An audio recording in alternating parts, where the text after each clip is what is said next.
नमस्कार। आज हम सुप्रीम कोर्ट के एक ऐसे हालिया फैसले पर चर्चा करने वाले हैं जिसने आजीवन कारावास की सजा के मतलब पर आप कह सकती हैं एक अहम बहस छेड़ दी है।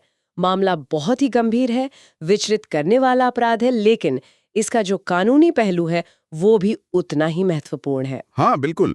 हम बात कर रहे हैं ज्ञानेंद्र सिंह उर्फ राजा सिंह बनाम उत्तर प्रदेश राज्य मामले की। और देखिए, ये केस सिर्फ एक पिता द्वारा अपनी ही नाबालिग बेटी के साथ किए गए भयानक यौन अपराध का नहीं है, नहीं, बल्कि ये इस सवाल को भी सामने लाता है कि क्या किसी अपराध की भयावहता वो हमारे मौलिक कानूनी सिद्धांतों पर भारी पड़ सकती है।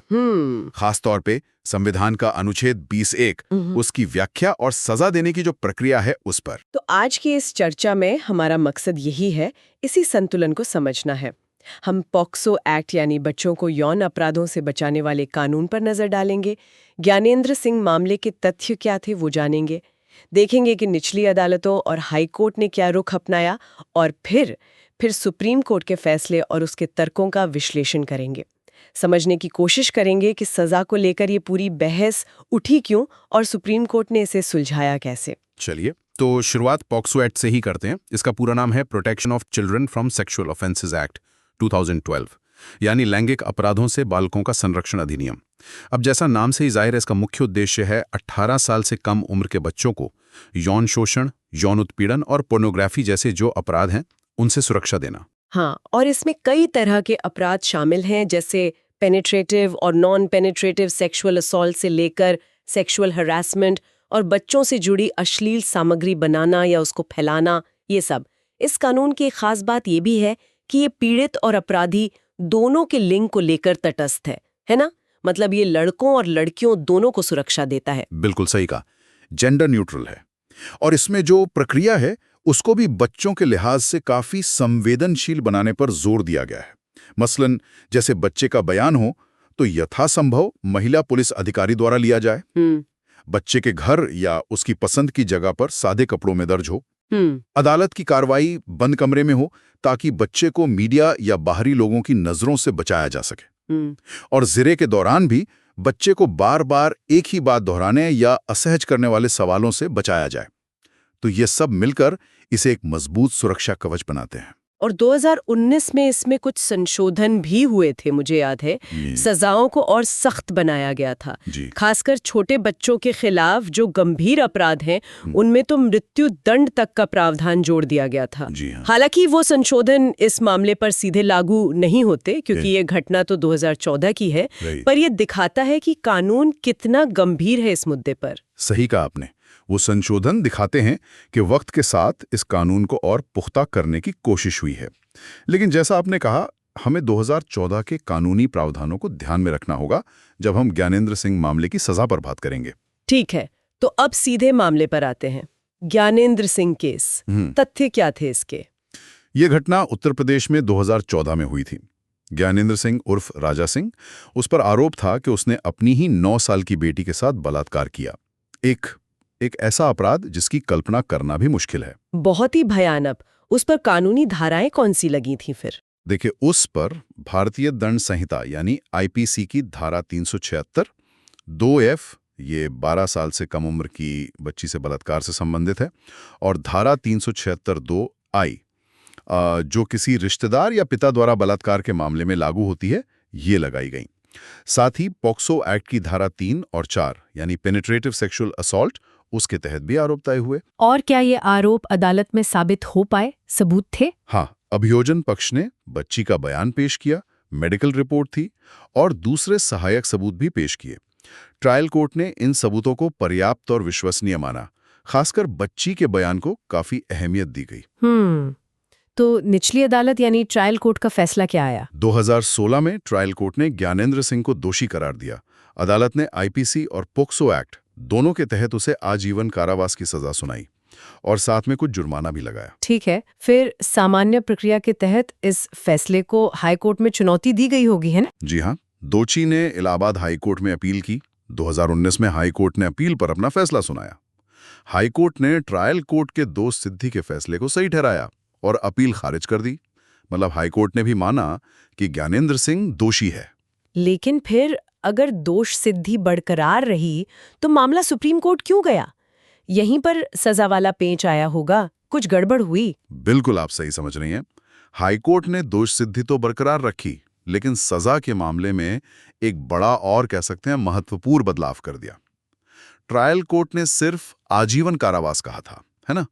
हाईकोर्ट ने अपराध की जघन्यता को देखते हुए सजा को और कठोर कर दिया। उन्होंने कहा कि दोषी को आजीवन कारावास जब तक उसकी प्राकृतिक मृत्यु ना हो की सजा दी जाती है। ओह, यानी हाईकोर्ट ने सजा को आखिरी सांस तक जेल बना दिया, जिसमें किसी तरह की छूट या समय से पहले रिहाई की कोई गुंजाइश ही ना हो। ठीक समझा आपने, बिल्कुल यही। हाईकोर्ट के इस आदेश का मतलब था कि दोषी को किसी भी परिस्थिति में सरकार द्वारा जो सजा माफी दी जाती है, रेमिशन जिसे कहते हैं या पैरोल, उसका लाभ नहीं मिलेगा। अच्छा। और यही वो फैसले का हिस्सा था जिसे सुप्रीम कोर्ट में चुनौती दी गई, क्योंकि ये सामान्य आजीवन कारावास की जो समझ है उससे अलग था और इसने संवैधानिक सवाल खड़े कर दिए थे। अच्छा, तो अब आते हैं सुप्रीम कोर्ट के विश्लेषण पर। ये बहुत महत्वपूर्ण है। सुप्रीम कोर्ट ने इस जटिल स्थिति को कैसे देखा? उन्होंने अपराध की गंभीरता और कानूनी प्रक्रिया के बीच ये संतुलन कैसे बनाया? देखिए, सुप्रीम कोर्ट ने शुरुआत में ही ये स्पष्ट कर दिया कि इसमें कोई दो राय नहीं है कि ये अपराध अत्यंत घिनौना है, निंदनीय है। एक पिता का अपनी बेटी के साथ ऐसा कृत्य, ये सभ्य समाज की आत्मा को झकझोर देता है।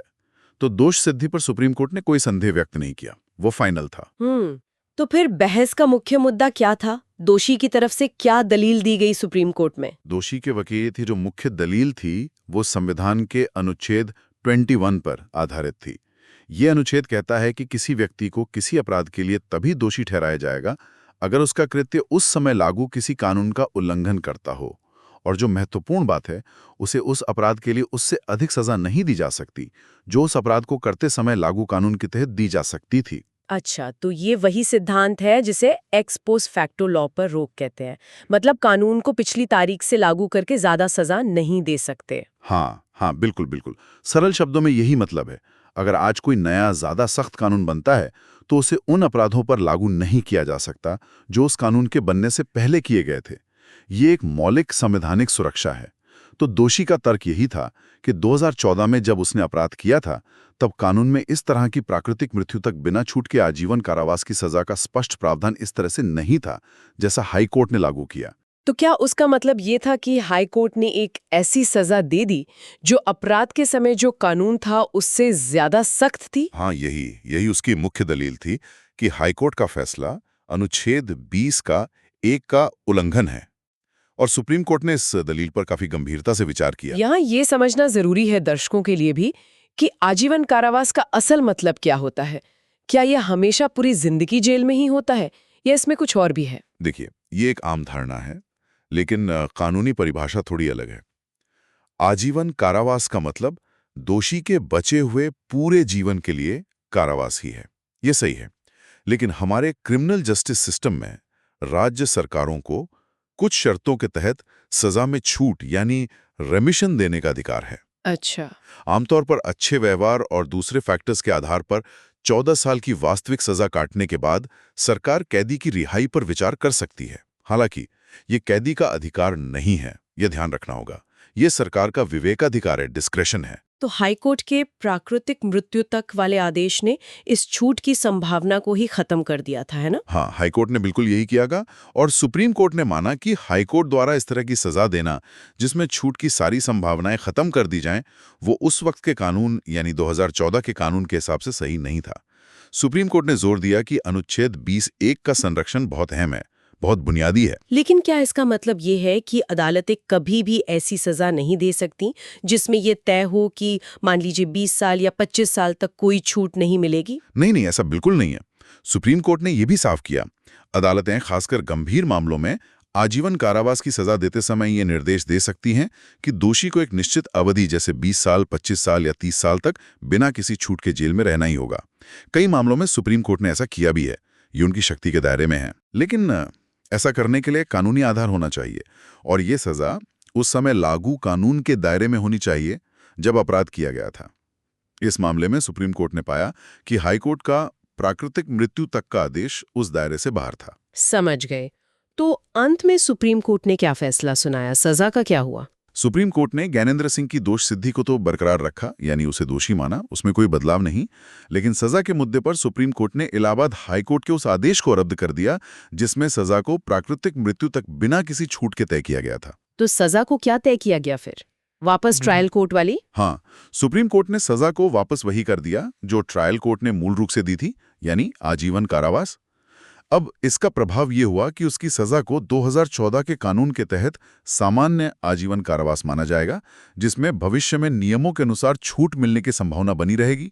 हालांकि ये फिर से सरकार के विवेक पर ही निर्भर करेगा। और जुर्माना? हाँ, साथ ही सुप्रीम कोर्ट ने दोषी पर 5 लाख रुपए का अतिरिक्त जुर्माना भी लगाया, जो पीड़ित बच्ची को मुआवजे के तौर पर दिया जाएगा। ठीक है, तो इस पूरे मामले और सुप्रीम कोर्ट के फैसले से जो मुख्य कानूनी सीख है वो क्या मिलती है, क्या टेक अवे हैं? कई अहम बातें सामने आती हैं। सबसे पहली और शायद सबसे महत्वपूर्ण, अनुच्छेद 20(1) का सिद्धांत। सजा देने में कानून के पूर्वव्यापी प्रभाव, मतलब रेट्रोस्पेक्टिव इफेक्ट, पर सख्त रोक। चाहे अपराध कितना भी जघन्य क्यों ना हो, सजा वही दी जा सकती है जो अपराध के समय कानून में निर्धारित थी। ये संविधान का एक बुनियादी स्तंभ है, इसे अनदेखा नहीं किया जा सकता। और पॉक्सो एक्ट के प्रावधानों के बारे में भी कुछ स्पष्ट हुआ? हाँ, पॉक्सो एक्ट की धारा 42 का भी जिक्र आता है इस संदर्भ में। वो धारा कहती है कि अगर कोई काम आईपीसी और पॉक्सो एक्ट दोनों के तहत दंडनीय है तो दोषी को उस कानून के तहत सजा मिलेगी जिसमें ज्यादा सख्त दंड का प्रावधान है। इस मामले में जो आजीवन कारावास की सजा दी गई थी वो इसी सिद्धांत के तहत थी। और आजीवन कारावास की व्याख्या पर भी कुछ और स्पष्टता आई? बिल्कुल। इस फैसले ने एक बार फिर सामान्य आजीवन कारावास, जिसमें छूट की संभावना रहती है, और निश्चित अवधि तक बिना छूट के कारावास, जिसे अदालतें विशेष परिस्थितियों में दे सकती हैं, इनके बीच के फर्क को रेखांकित किया है। सुप्रीम कोर्ट ने यहां अपराध की गंभीरता को पूरी तरह मानते हुए भी संवैधानिक सीमाओं का सम्मान करने पर जोर दिया है। तो कुल मिलाकर देखें तो इस फैसले का महत्व क्या है? ये सिर्फ एक केस का फैसला है या इसका असर ज्यादा व्यापक है? नहीं, इसका महत्व काफी व्यापक है मेरे विचार में। पहला, ये न्यायपालिका और कार्यपालिका दोनों को याद दिलाता है कि सजा देने की प्रक्रिया में संवैधानिक सुरक्षा, खासकर अनुच्छेद 20(1) का पालन करना अनिवार्य है, ये कोई विकल्प नहीं है। दूसरा, ये आजीवन कारावास और बिना छूट की सजाओं के संबंध में न्यायिक स्पष्टता लाता है, जो भविष्य के मामलों में एक तरह से मार्गदर्शन का काम करेगा। और तीसरा, ये इस बात पर जोर देता है कि न्याय करते समय भले ही जनभावनाएं कितनी भी तीव्र क्यों ना हो, कानून की स्थापित सीमाओं का सम्मान करना ही विधि का शासन है, रूल ऑफ लॉ जिसे कहते हैं। तो इस पूरी चर्चा का निचोड़ शायद ये है कि ज्ञानेंद्र सिंह का मामला हमें सिखाता है कि न्याय प्रणाली में भावनाएं अपनी जगह हैं, गुस्सा अपनी जगह है, लेकिन कानूनी सिद्धांत और प्रक्रिया सबसे ऊपर हैं। अपराध कितना भी विभत्स क्यों ना हो, सजा कानून के तयशुदा दायरे में ही दी जानी चाहिए। आपने बिल्कुल सही सारांश दिया, एकदम सटीक। सुप्रीम कोर्ट ने यहाँ एक बहुत मुश्किल संतुलन साधा है। अपराध की भर्त्सना भी की है, कड़ी सजा भी दी है, लेकिन साथ ही संवैधानिक सिद्धांतों को भी बनाए रखा है। चलिए, तो जाते जाते अपने श्रोताओं के लिए एक सवाल छोड़ जाते हैं।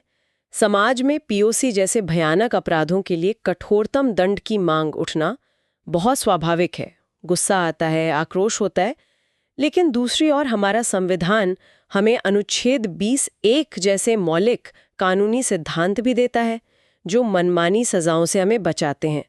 तो सवाल ये है कि समाज और हमारी कानून व्यवस्था इन दोनों ज़रूरतों, कठोर दंड की अपेक्षा और मौलिक अधिकारों की सुरक्षा के बीच एक स्थायी संतुलन कैसे कायम कर सकते हैं? ये एक बहुत बड़ा सवाल है और इस पर लगातार सोचने और बहस करने की जरूरत है। शायद इसका कोई एक आसान सा जवाब नहीं है। बिल्कुल। इसी विचार के साथ आज की चर्चा यहीं समाप्त करते हैं। धन्यवाद। धन्यवाद।